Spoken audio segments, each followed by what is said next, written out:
नमस्कार, मैं चंद्र उपाध्याय आप सभी लोग का बहुत बहुत स्वागत एवं अभिनंदन करता हूं आपके अपने YouTube चैनल साइकोलॉजी वाले गुरुजी में।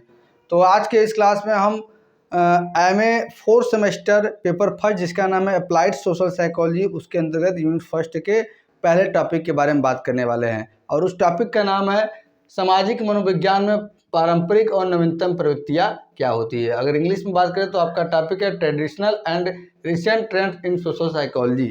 तो इसके बारे में हम आज विस्तार से बात करने वाले हैं। आप लोग वीडियो में लास्ट तक बने रहिएगा, तभी आपको कॉन्सेप्ट क्लियर होगा। तो चलिए आज का क्लास हम शुरू करते हैं। तो देखिए, सामाजिक मनोविज्ञान में परंपरागत और नवीनतम प्रवृत्तियां क्या है।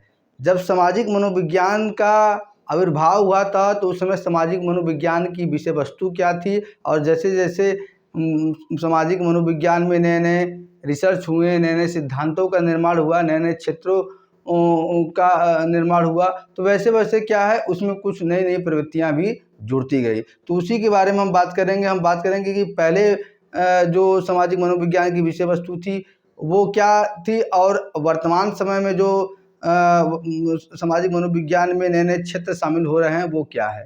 तो देखिए, सामाजिक मनोविज्ञान एक गतिशील क्षेत्र है। गतिशील क्षेत्र किसको बोलते हैं? जो हमेशा क्या है चलायमान होता है, मतलब उसमें हमेशा कुछ न कुछ क्या है परिवर्तन होता रहता है। रुकने का ये नाम नहीं है जिंदगी, उसी तरह ये है सामाजिक मनोविज्ञान। ठीक है, ये क्या है निरंतर, जब से इसका आविर्भाव हुआ तब से क्या है ये निरंतर क्या है अनुरत गति से आगे बढ़ता जा रहा है। इसमें क्या है मनोवैज्ञानिकों द्वारा नए नए सिद्धांतों और नए नए क्षेत्रों को भी ऐड किया जा रहा है, जो समाज, संस्कृति और प्रौद्योगिकी के परिवर्तन के साथ लगातार विकसित होता है। यानी कि समाज में परिवर्तन हो रहा है, संस्कृति में परिवर्तन हो रहा है और प्रौद्योगिकी में भी परिवर्तन हो रहा है। तो इसी के साथ सामाजिक मनोविज्ञान में भी लगातार परिवर्तन हो रहा है और ये विकसित होता जा रहा है। सामाजिक मनोविज्ञान में पारंपरिक और नवीनतम प्रवृत्तियां अनुसंधान केंद्रित सैद्धांतिक दृष्टिकोण और प्रतिगत दृष्टिकोण में बदलाव को दर्शाते हैं। यानी कि सामाजिक मनोविज्ञान में जो पारंपरिक और नवीनतम प्रवृत्तियां हैं यह दर्शाती हैं कि सामाजिक मनोविज्ञान में अनुसंधान हो रहा है, साथ ही साथ इसमें सिद्धांतों का निर्माण हो रहा है।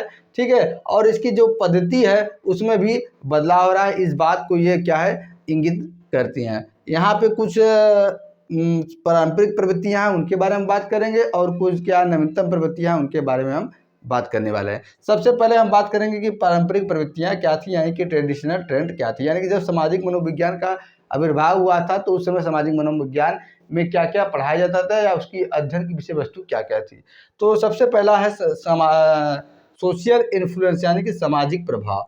देखिए, हर व्यक्ति क्या है समाज का एक अभिन्न अंग होता है और समाज में रहता है, तो समाज का प्रभाव किसी न किसी रूप से व्यक्ति पर भी पड़ता है और व्यक्ति भी किसी न किसी रूप से समाज को प्रभावित करता है।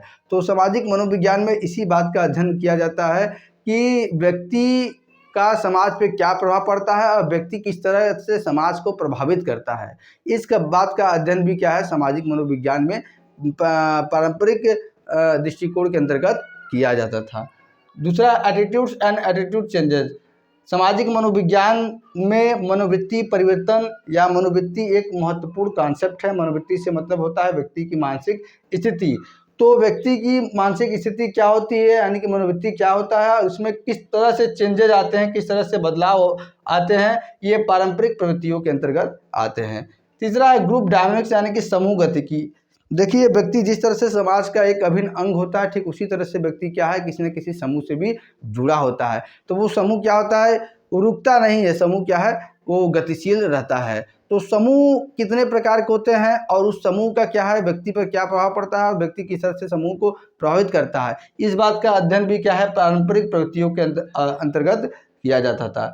चौथा है प्रिजुडिस एंड डिस्क्रिमिनेशन, यानी कि प्रिजुडिस मतलब पूर्वाग्रह और डिस्क्रिमिनेशन मतलब विभेदीकरण। पूर्वाग्रह मतलब होता है किसी के बारे में बिना जाने पहले से जो धारणा बना लेते हैं उसे हम पूर्वाग्रह कहते हैं। और विभेदीकरण मतलब होता है कि लोगों के बीच में भेदभाव करना। ठीक है, तो पूर्वाग्रह किस तरह से व्यक्ति क्या दूसरे के बारे में अपनी राय या विचार बनाते हैं बिना उसको जाने, और किस तरह से वो क्या है एक समाज के दूसरे समाज से, एक धर्म का दूसरे धर्म से, एक जात का दूसरे जात से, एक लिंग का दूसरे लिंग से किस तरह से भेद करता है, इसके बारे में भी अध्ययन क्या है पारंपरिक प्रवृत्तियों के अंतर्गत किया जाता है।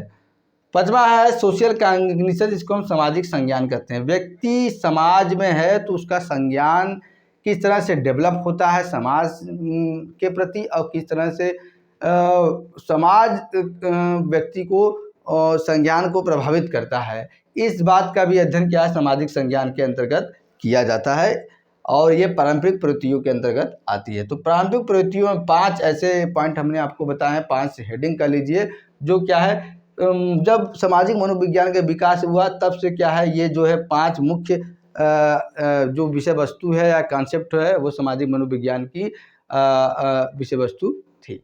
अब हम बात करते हैं कि जो नवीनतम प्रवृत्तियां हैं यानी रिसेंट ट्रेंड है सामाजिक मनोविज्ञान में, कैसे नए नए क्षेत्र जुड़ रहे हैं, कैसे नए चीज़ों का इसमें सिद्धांतों का निर्माण किया जा रहा है। क्योंकि सामाजिक मनोविज्ञान जो समाज मनोवैज्ञानिक है वो निरंतर क्या अनुसंधान कार्य करते रहते हैं, जिससे क्या है नए नए सिद्धांतों का निर्माण होता है और साथ ही साथ नए क्षेत्रों का भी निर्माण होता है। आज मनोविज्ञान ऐसा एक सब्जेक्ट है जिसका आपके जीवन को जितने भी फैक्टर प्रभावित करते हैं और समाज में जितने भी फैक्टर हैं सभी का अध्ययन क्या है, मनोविज्ञान किया जाता है। और सामाजिक मनोविज्ञान में भी ऐसी नई नई प्रवृत्तियां जो है जुड़ रही हैं जो व्यक्ति को प्रभावित करती हैं और किसी न किसी कारण से समाज भी उनसे प्रभावित होता है। तो सबसे पहले कल्चरल साइकोलॉजी, सांस्कृतिक मनोविज्ञान।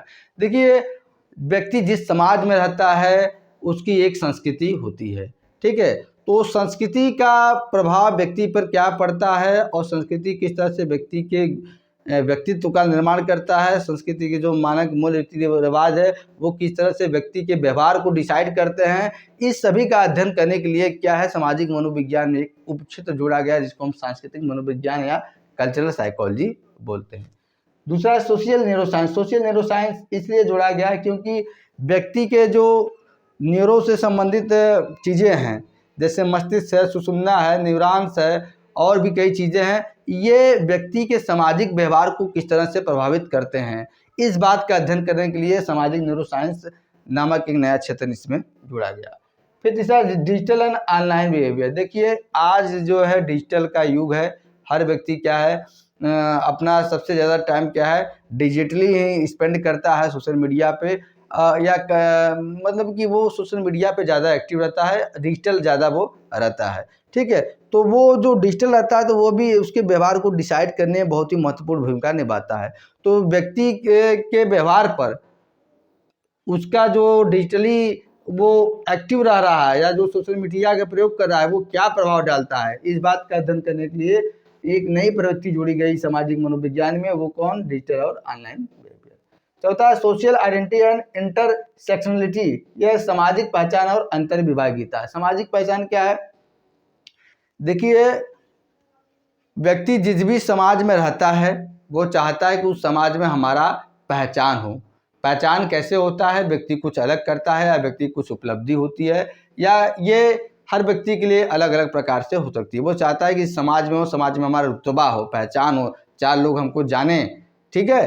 तो उसी को हम सामाजिक पहचान बोलते हैं। और अंतर्विभागीयता क्या होता है, मतलब कि हर व्यक्ति क्या है दूसरे व्यक्ति से भिन्न होता है, ठीक है।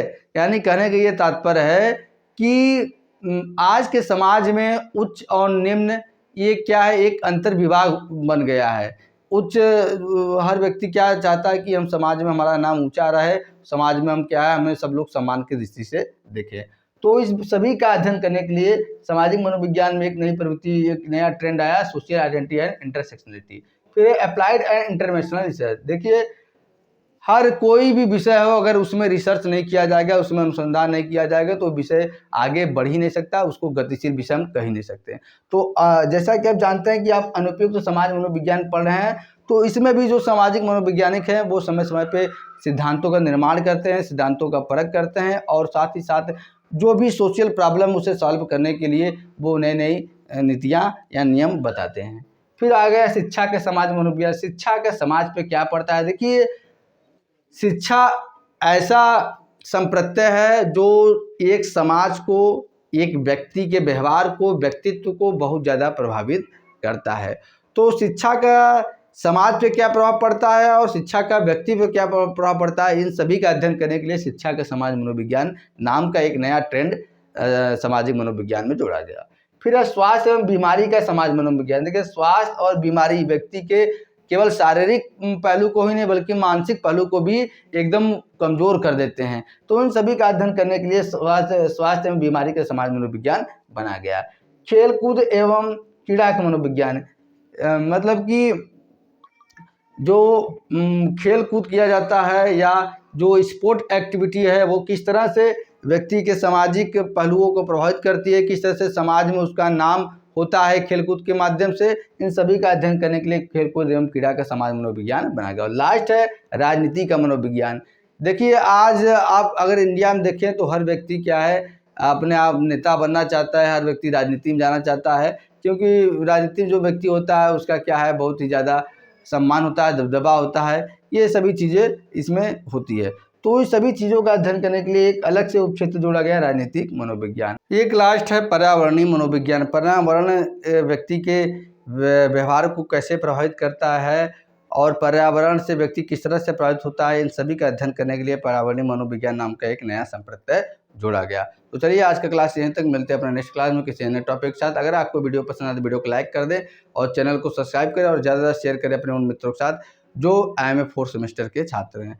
तो चलिए आज का क्लास यहीं तक, मिलते हैं अपने नेक्स्ट वीडियो में किसी अन्य टॉपिक के साथ। तब तक के लिए आप सभी का बहुत बहुत धन्यवाद। जय हिंद, जय भारत।